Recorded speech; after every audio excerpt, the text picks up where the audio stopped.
Bahas tentang pengalaman seorang anak kecil. Dia laki-laki, namanya kita sebut aja Rizky. Waktu dia tahu kalau dia tuh ternyata dalam tanda kutip beda dari anak-anak yang lain adalah pas dia kelas 3 SD. Jadi dari lahir sampai kelas 3 SD itu dia tuh selalu wondering kayak gimana kalau misalkan dia bisa ngeliat setan atau hal gaib. Karena dari kecil tuh dia suka nonton film horor sama keluarganya. Udah ekstrim dari kecil ya. Iya. Nah sampai akhirnya suatu hari dia tuh ngerasain hal aneh banget Muibi. Sekitar jam 9 malam pas lagi tidur, Rizky tuh ngerasa badannya tuh demam tinggi banget. Pokoknya dia kedinginan, menggigil, sampai pakai selimut berlapis-lapis. Ini pas kelas 3 SD atau sebelumnya? Pas kelas 3 SD ini Moy. Oke. Karena waktu itu kebetulan orang tuanya tuh lagi di luar kota, dan dia ditinggal sama pembantunya doang. Jadi dia tuh cuma keluar kamar, bilang ke mbaknya kalau badannya tuh demam. Akhirnya dikasih lah obat demam. Terus Rizky balik lagi ke kamarnya. Dia lanjut tidur lagi.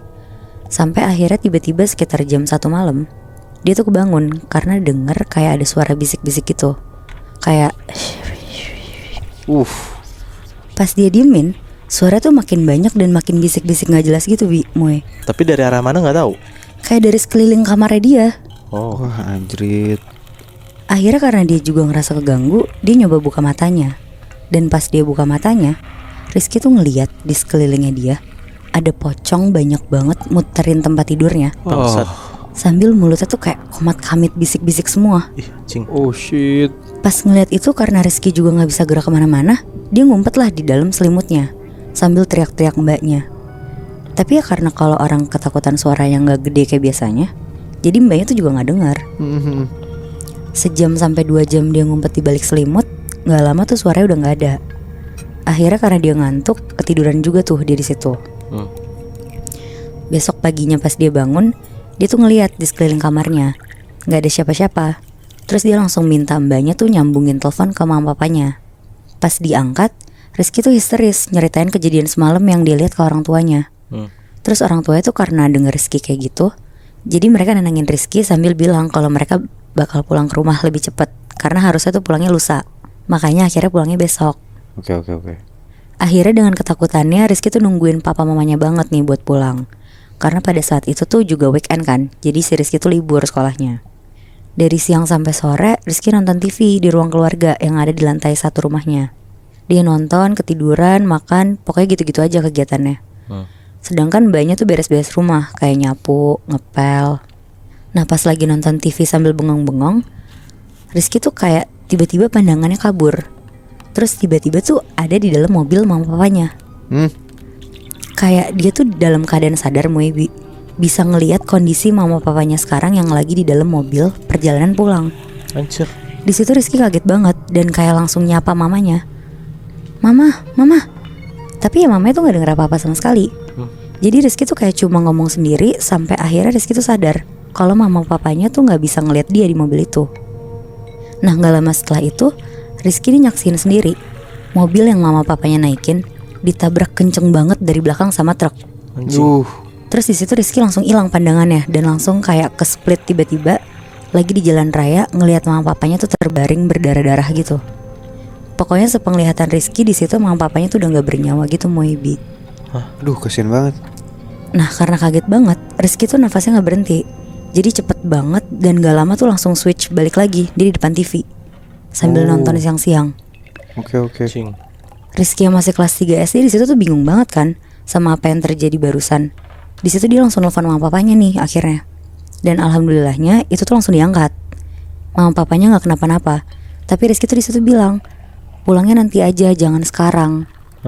Mereka pulang dari Bandung ke Jakarta, jadinya tuh nggak pulang besok, tapi jadi lusa. Oke. Tetap kayak jadwal dia sebelumnya. Iya benar Moy. Nah selama nunggu orang tuanya pulang, Rizky tuh ngalamin banyak kejadian-kejadian aneh Moy Bi. Malamnya nih pas dia mau tidur, Rizky tuh udah matiin lampu dan lain-lain nih, bener-bener udah siap buat tidur. Tapi tiba-tiba banget dia tuh nyium ada wangi melati kenceng banget. Wanginya tuh sampai bikin dia pusing. Rizky mau nyoba nanya ke mbaknya kan akhirnya. Dia mikir mbaknya tuh kayak nyemprot wangi-wangian kayaknya. Pas dia udah samperin mbaknya tuh bilang kalau gak nyemprotin apa-apa. Bahkan mbaknya tuh juga bilang, jangan nakut-nakutin mbak dong Rizky. Akhirnya Rizky tuh balik lagi ke kamarnya. Dia naik ke lantai 2 sampai depan kamarnya. Dia mau buka pintu kamarnya nih. Pas dia buka, Rizky tuh ngeliat ada perempuan mukanya serem, hancur banget, lagi tiduran di kasurnya Rizky sambil ketawa-tawa. Bah, Rizky langsung lari ke bawah dan perempuan itu tuh kayak terbang ngikutin Rizky. anjrit. Anjing. Tapi tuh terbangnya tuh lebih cepet dari Rizky lari. Terus pas udah di depan Rizky, perempuan itu tuh berhenti ngebelakangin Rizky, diem gitu aja. Aduh, gue merinding banget. Di situ Rizky bingung kan. Akhirnya dia diem juga. Rizky merem berdoa pakai doa-doa yang dihafal doang. Dan gak lama perempuan itu hilang. Pas Rizky balik badan mau balik ke kamar, tiba-tiba perempuan itu ada di belakangnya Rizky Anjing. dan masuk ke dalam badannya Rizky. Fuck. Di situ Rizky tuh kayak langsung ngelihat masa lalunya gitu loh, Muibi. Bahkan sampai perempuan ini meninggal gimana tuh Rizky bisa ngelihat. Rizky tuh kayak jadi ke bawah sedih gitu ngelihat perempuan ini meninggal. Sampai tiba-tiba sosok ini tuh keluar dari badannya Rizky. Di situ Rizky tuh bingung banget sama apa yang terjadi. Akhirnya dia balik ke kamarnya langsung berdoa, terus dia tidur. Singkat cerita nyampe nih di hari orang tuanya tuh pulang. Rizky tuh cerita langsung. Dia tuh sebenarnya bingung sama apa yang terjadi sama dia selama ini. Dan ternyata papanya tuh cerita kalau sebenarnya dulu pas masih kecil papanya tuh juga ngerasa persis apa yang dirasain Rizky. Tapi karena papanya jadi stres dan gak kuat, dia minta tolong orang pintar buat nutup mata batinnya. Nah makanya mama papanya juga dengerin apa kata Rizky waktu Rizky bilang jangan langsung pulang di hari itu. Karena papanya tuh feeling kayaknya gift ini tuh turun ke Rizky lewat papanya. Tapi setelah denger itu semua, Rizky tuh bukannya takut, tapi malah semakin penasaran sama apa yang terjadi di dirinya dia. Wah, anjrit. Dan dia mutusin untuk gak nutup mata batinnya. Gila. Anjing. Gila, itu anak kecil loh, Mui. Gue ngerasa dia udah beyond banget sih. Kalau yang gue tahu ya, anak kecil tuh lebih ke arah polos. Dia lebih kayak nggak tahu sama apa yang dia lihat.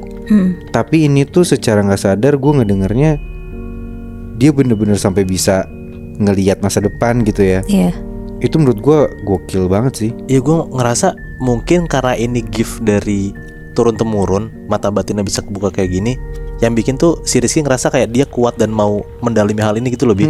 Ya nggak sih Nat? Iya benar-benar Moy. Soalnya mungkin dia penasaran juga kali ya, karena papanya kan gak ngelanjutin. Jadi mungkin dia pengen jadi orang yang bisa kali ya. Di dalam keluarga itu gitu ya. Iya benar Bi. Tapi seinget gue, lu pernah bilang kan Nat, lo mau dibuka mata batinnya? Iya lagi bener Moy. Serius? Pengen sih gue. Menurut gue lo harus mikir 2 kali deh Nat. Karena yang gak gitu banyak orang yang ngerasa mata batinnya kebuka dan bisa ngeliat makhluk halus. Itu suatu keberuntungan buat dia. Lo masih mau mata batin lo dibuka?